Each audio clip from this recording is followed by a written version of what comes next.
I went through Reddit and pulled some of the most disturbing first-hand accounts. Let's get into the video. Story 1. The Thing in the Bedroom. This one comes from someone who was 10 years old when it happened. 15 years later, they still don't have an explanation. They shared a room with their sister at the time.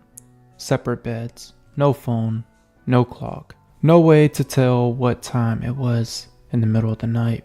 Their sister had a phone, but she was asleep, and they didn't want to risk waking her. Somewhere around 3 or 4 in the morning, they woke up to a sound. Not a loud sound, more like something moving around in the room, rummaging, going through things. They pulled their blanket down slowly and looked. What they saw standing in their room was something they've struggled to describe ever since. The closest comparison they could come up with was a golem from Lord of the Rings. Though they never actually seen the film as a kid, that's just what it looked like. Low to the ground, strange body, unmistakably not human. And it was going through their stuff, just quietly, moving around the room, looking at things and picking things up. They didn't scream. They didn't wake their sister. They just pulled the blanket back over their head and laid completely still, listening to it move around the room. Every few minutes, they would check again. Still there.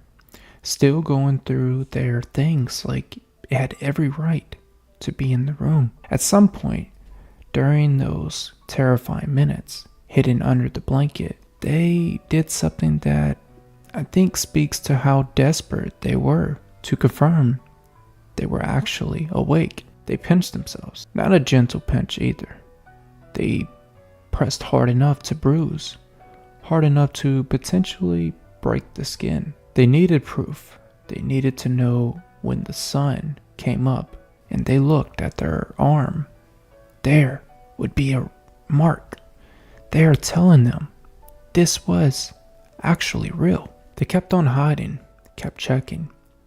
The last time they looked, the creature picked up a CD case and dropped it on the floor. The sound was loud, enough that it startled even the creature itself. It stopped, then bolted fast. They heard it running out of the room, and then nothing. They didn't move for the rest of the night. They just laid there under the blanket until daylight came, and they felt safe enough to look out. The CD on the floor was exactly where they heard it. They looked at their arm, big bruise right there where they pinched themselves. They told their mother about it. And here's where it gets even stranger. Their mother's response wasn't skepticism. She told them that when she was growing up in a village in Mexico, she and her siblings had seen something that sounded exactly the same.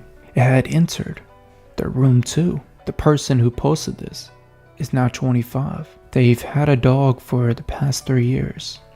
They say that since that dog came home, every single strange occurrence in that house has stopped completely. They found that both comforting and deeply unsettling. Story 2. The Black Figure Under the Light. This one happened when the person was in 6th grade. They were spending the night at a friend's house. 4 of them all together. Let's call them J, JN, C, and N. The plan for the night was exactly what you would expect from a group of 6th graders. BB guns, BB gun wars, pizza, soda, messing around on Omegle, standard stuff. But at around 11 at night, they decided to head outside and roam the neighborhood in the dark, pretending to be soldiers. They had their BB guns. They had their flashlights. They had the confidence of kids who absolutely had no idea what they were about to see. They made their way to one of the darkest parts of the neighborhood, near the back where the woods started, moving through the streets, hiding behind cars and bushes. Every time headlights appeared, eventually making their way to the park. Their plan to head towards the pond got interrupted when one of their moms caught them and sent them back towards Jay's house. No big trouble, She was cool about it. They started making their way back. That's when they saw them standing under a light post. On the road ahead of them was a man. Except calling him a man barely covers what they were looking at. He was pitch black, not dark skin, void black. The kind of black that doesn't exist naturally on a human being. He was standing directly under the light post, which should have illuminated him completely. Instead, he seems to absorb the light around him. He appeared to be smoking a cigarette, just standing there. They noticed him as they approached the turn, and JN shouted that he was gone. They looked back, empty street. The figure had disappeared between one glance and the next, with no sound, no movement that any of them had caught. That's when the adrenaline hit. They ran, and one of them looked back. The figure was behind them, not walking. The man was not running like a person runs. He was zigzagging across the road at a speed that should have been impossible, closing the distance between them in a way that made it clear. If he had run in a straight line, he would have caught one of them before they reached the house. They made it to Jay's front door, while two of them grabbed everything and got inside. JN, C, and J assembled at the entrance and unloaded their BB guns. The guy, every single shot missed. Not like he dodged them, like they passed through him or around him. He kept coming. He kept closing that gap. They got inside just in time. When they looked out the window, he was gone, standing under the light post in front of Jay's house, just standing there, staring directly at whoever was looking back. The person who posted this said they felt like time stopped in that moment, like reality itself wobbled. They managed to pull themselves away from the window, go inside, and stay there for the rest of the night. They never saw it again. They've never heard anyone else in the neighborhood talk about seeing it either. But they still think about it, and they are still grateful that it zigzagged instead of running straight. Story 3. The Crawler. This one is long, and it's one that stuck with me the most. It starts small. The person is at a restaurant with their father and girlfriend one evening. Nice place, dim lighting, the kind of spot where the wait staff wear button-down shirts and dress slacks. They are settled in to a booth, well into their meal, when something in their pre-visual view catches their attention. Down the row of empty booths on the other side of the restaurant, something is moving on the floor. It looks like a waiter at first. Similar clothing, but it's crawling fast on all fours with its backside raised up. They assume someone dropped something and is looking for it on the floor. They mention it to their father, who stands up to look over at the booth behind him. Nobody is there, just two women in dress on the far side of the restaurant. No waiter on the floor. No one who could have crawled past without walking by their booth first. They shrugged it off and finished eating. 2 days later, it comes back. This time, there's no explaining it away. The person works night, doing telephone for a doctor office. Small ground floor office. Quiet building. A cubicle that faces a large window looking over the parking lot. Most nights, they sit there in near silence, answering the occasional call, playing games on their phone between blinks of the indicators, lights.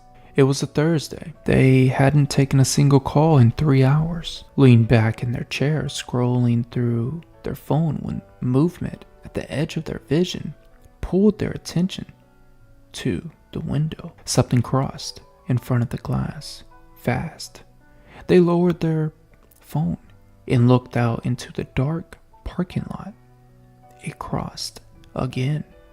This time they saw it properly. It looked almost human. Long dark hair. What they initially thought was a white shirt was actually tapered, clothed. A discolored of something that had once been a shirt or the top of a dress. Its head was turned to the side at an angle that no healthy neck should allow. Face pointed directly at the window.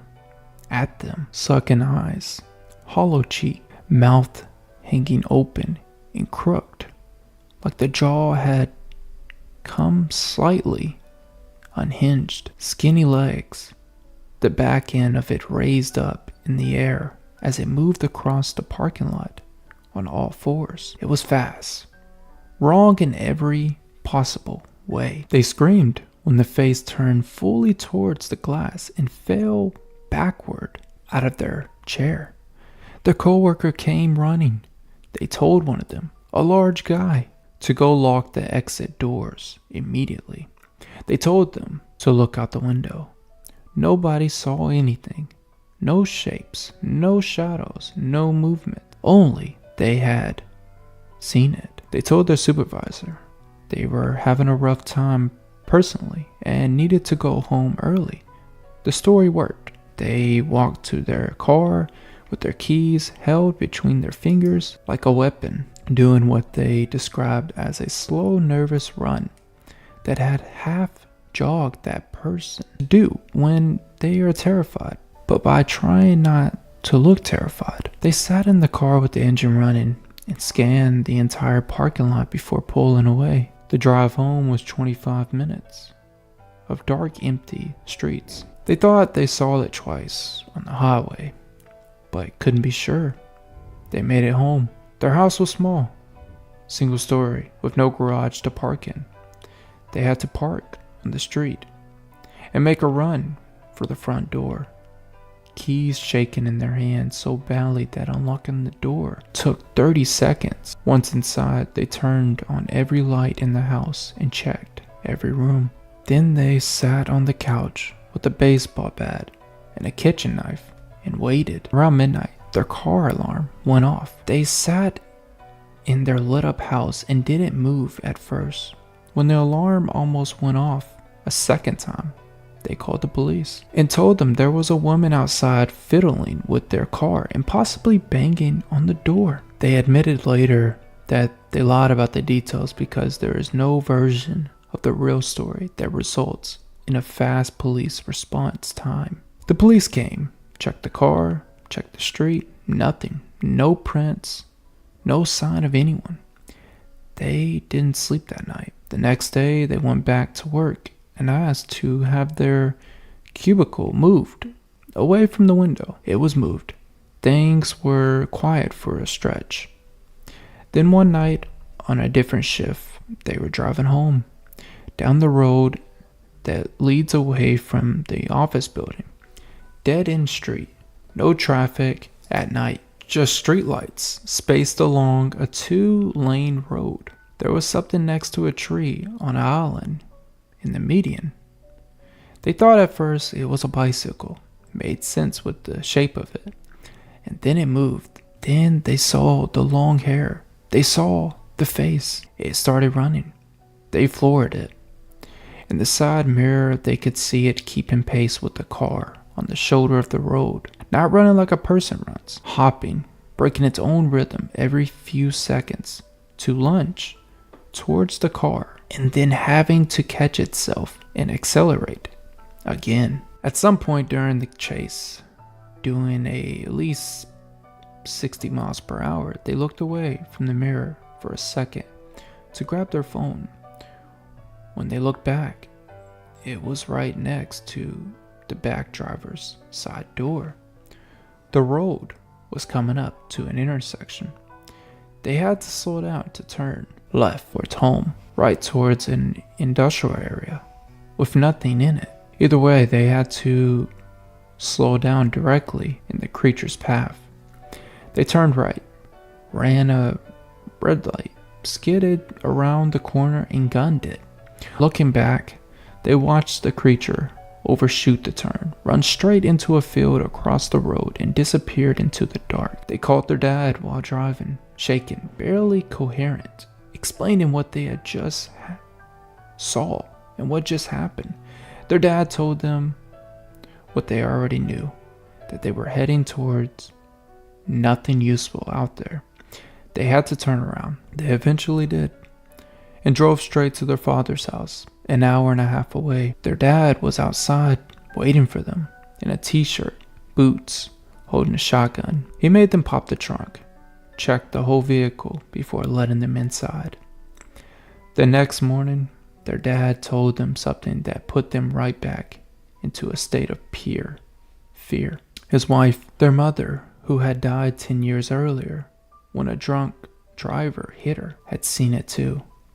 Years ago, when their children was about 5, they'd been at a park late in the evening. The kid was tired and fussy, wanted to be carried. The mother picked them up, and on the other side of the park, saw what she thought was a naked woman crawling through the grass. She left immediately and told her husband about that. He called the police just in case someone was in distress. Same thing, same creature, different person, different time. The person posting this has never gotten a resolution. Their girlfriend eventually saw it too. It was sitting in the back seat of their car one night when she went out to retrieve something she'd forgotten. Face stretched forward between the front seats, just sitting there, like it was waiting for someone to drive it somewhere. She screamed. They called the police. The police found an open car door and nothing else. Last they posted, they were staying at their dad's house and still going to work every day.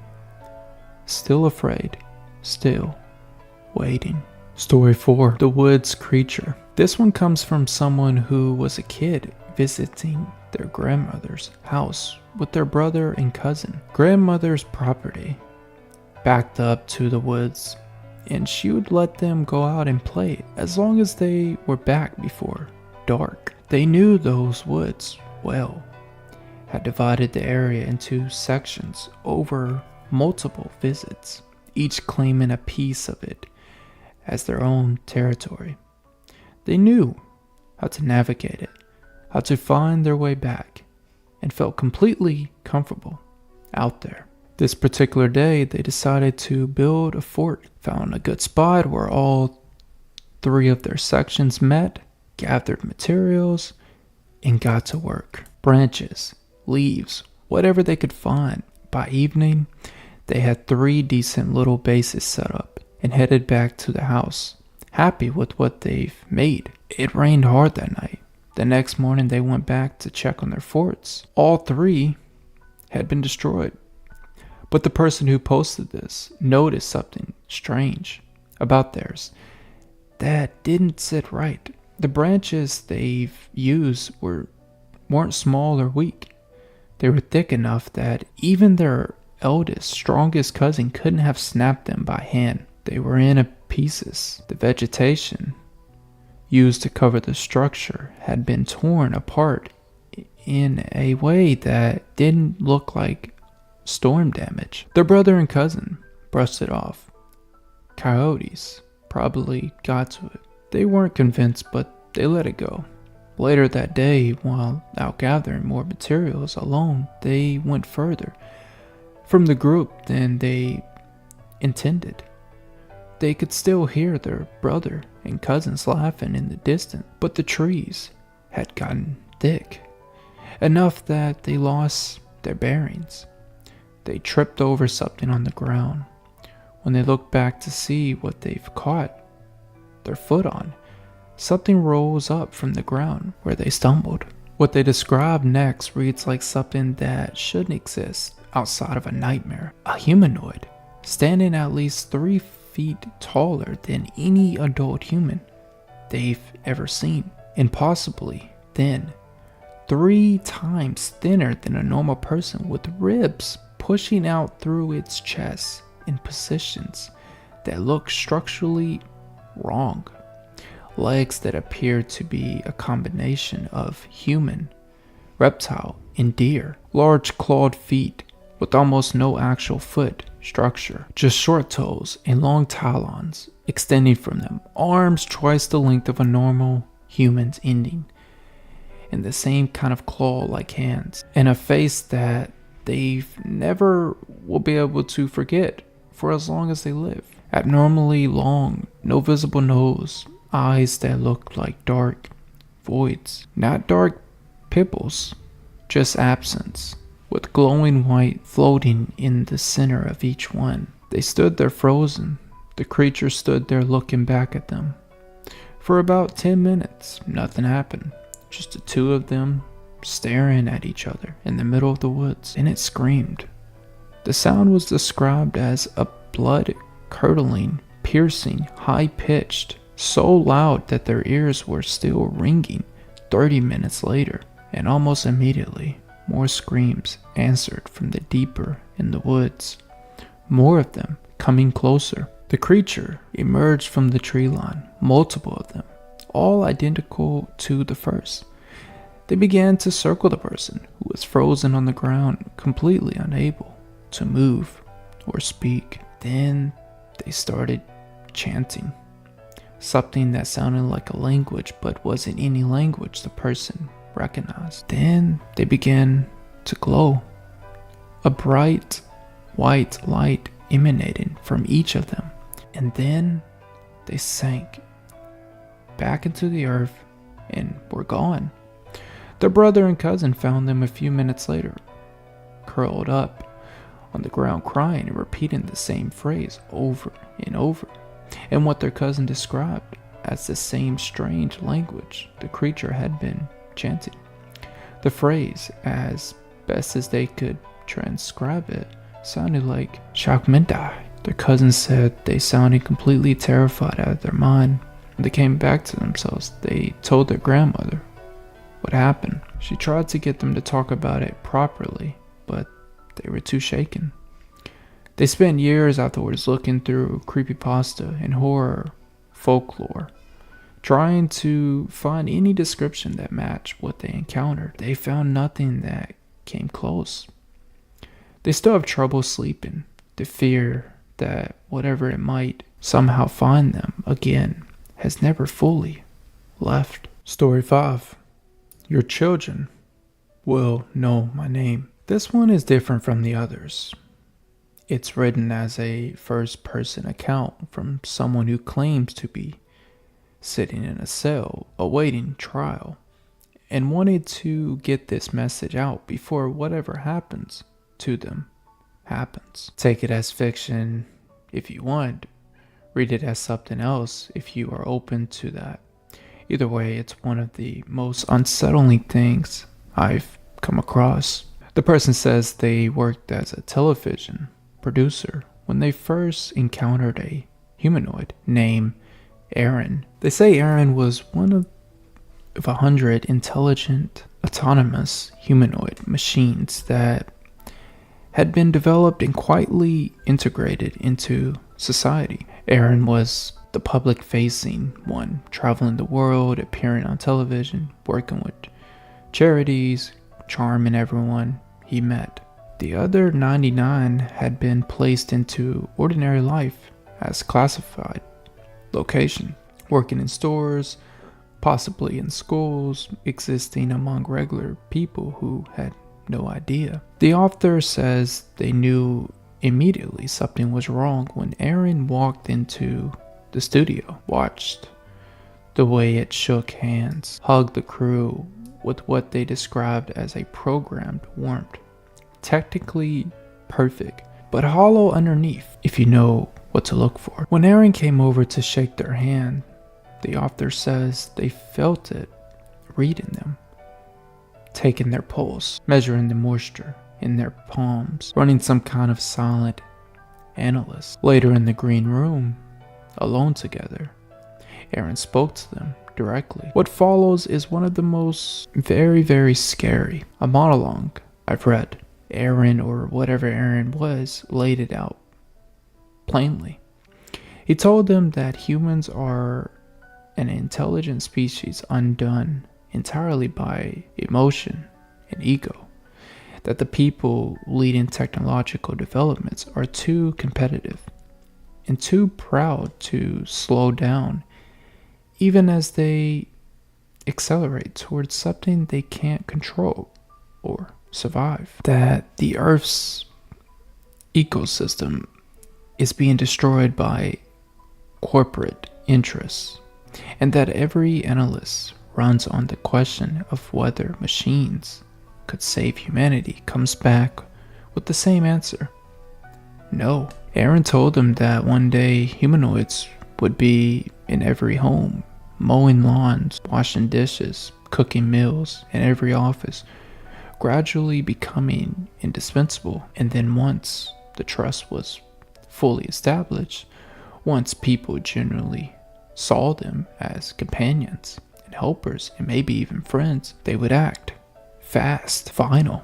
And then it told them to get out of the green room and called them. The author went back to the studio and watched Aaron perform for the live audience, watched people laugh at his jokes, cry at his stories, and respond to him with a warmth that made the author feel physically ill knowing what they knew. They snapped, walked out on stage in the middle of the broadcast, and asked Aaron what his plan were for humans race. When Aaron smiled and said he planned to assist in building a better tomorrow, the author pulled out a gun and shot him in the forehead. They are currently on trial for murder. The legal question of whether destroying a machine constitutes homicide has apparently split public opinions dramatically. Some people are calling for the death penalty. Others are calling them a hero. Before the authorities got there, they looked into the camera and said the only thing they've been able to get out of the speech, they've prepared. Aaron is here to kill us all. Their warning at the end is simple. Stop training the AI. Stop feeding it your thoughts, your patterns, your emotional responses. Every time you interact with it, you are teaching it to understand you better than you understand yourself. And it is still always watching. Story 6. The Mountain Trail. Shorter one now, less detail, but no less real feeling. Two cousins out on a dirt bikes in the mountain. Familiar traits, nothing unusual, just a good day out. At some point, they stop to reset and check their feel levels, and that's when the quiet hits them. Dead quiet. No birds, no wind, nothing moving in any direction. They noticed a hill nearby and decided to hike it up just because it looks interesting. Get to the top, look down at the creek below them. Nice view. They turned around to check out the woods behind them, and someone needs to use the bathroom, so they separate for a minute. Left alone, the person stands hearing footsteps coming towards them through the trees directly in front of them. Not small animal footsteps, something larger, moving with the kind of weight that gets your attention. They yell for their cousin to hurry up. They start moving towards the bike. Then their cousin drops his keys. They have to go back looking for them, while whatever was in the trees started running. And then it makes a noise, not an animal noise they recognize. Not a bird, not a coyote, not a deer. Something they've never heard before and haven't heard since. They found the keys. They get to their bikes and they get out. The person says they caught a glimpse of whatever it was before they left. They don't describe what they saw in detail, just that it was the worst part. Story 7. The Horror of Harmony Oaks. This one is formatted less like a personal account and more like a local news. Whether that makes it more or less believable is up to you. It describes a creature that has apparently been terrorizing a community in central Tennessee for roughly 15 years. At the time of posting, a tall humanoid that at first glance looks like a blonde man, but with a face that just wrong enough that the longer you look, the more clearly you see that something is deeply off about it. The creature reportedly lives in a cave system in the central part of the area, and it comes out every 10 months or so, typically in spring. A local investigator quoted in the Post claims the entity has been connected to over 60 murders and missing person cases over those 15 years. Wildlife experts say every known cave entrance in that area has been searched. Nothing found, which means either it's hiding somewhere that hasn't been discovered yet, or it's coming from somewhere further out. The post was written during the early months of the COVID pandemic, and the hopes expressed was that the lockdowns keeping everyone inside might starve it out or push it to move on. Whether that worked, nobody seems to have followed up. Story 8. The Window Visitor. Last one. Someone describing something that started when they were in the 4th grade and apparently kept happening for years. Regular night in bed, fell asleep early, woke up between 1 and 3 in the morning to a loud noise outside their window. Lay there listening. The sound that came back was unmistakable. It sounded exactly like a monkey chattering, calling the kind of noise that has no business coming from outside a residential bedroom window in a place where monkeys don't exist. This kept happening night after night for a year. Eventually, curiosity won out over fear. They pushed the blinds aside and looked. A humanoid stood outside, disfigured, flesh-colored, with something that looked like hair growing out of an oddly shaped head. They made a small noise without meaning to, and the creature saw them. It ran. A week later, it came back. This time, they could see it more clearly. Orange fur. They grabbed a Polaroid camera and started taking pictures. And this is the part that gets to me. In every consecutive picture they took, the creature was closer than it had been in the previous one. Photo by photo, getting closer each time. That's where the story ends. I don't know what any of these people saw. I don't know if any one of these accounts is completely true or whether some of them have details that got exaggerated over time. The way memory tends to distort things. What I do know is that these were all posted by real people who were clearly affected by whatever they experienced. The kind of affected that doesn't go away. The crawler especially, that one is going to sit with me for a while. Anyways, if you enjoyed this video, be sure to like and subscribe.